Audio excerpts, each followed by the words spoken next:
I thought that one of the points of liquidity was that if you're running a strong bank and Citibank looks insolvent and there's a run on your bank, that we ought to have some way to give you liquidity even though you don't have a solvency problem. You didn't seem to entertain that as a big possibility. Well, I'm not saying that it's not possible that confusion, that liquidity crises have two pieces to them. One of them is an insolvency trigger, which is an event. This is mortgage-backed securities, for example. And then the question is, what is your factor loading? How big is your exposure to that shock? And there can be a lot of confusion about that.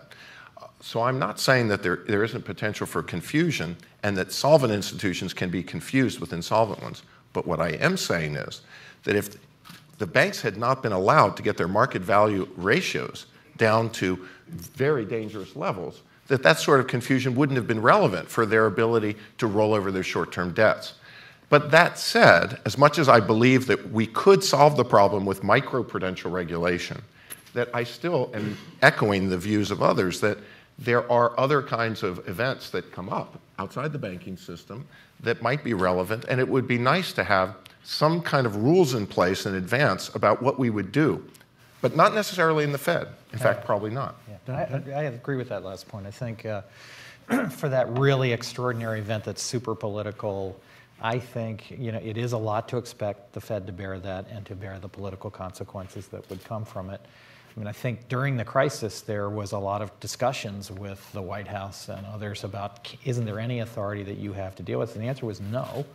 And you'd want the administration on the hook for this very political decision for some very significant emergencies, I think. So I think Dodd-Frank made a differentiation and should have made it even stronger, which is, for sure, if you have a failing institution or one that looks like it's insolvent, then you have to go through orderly liquidation. And that was a tool we didn't have during the crisis. There just was no choice in Bear Stearns and AIG, et cetera.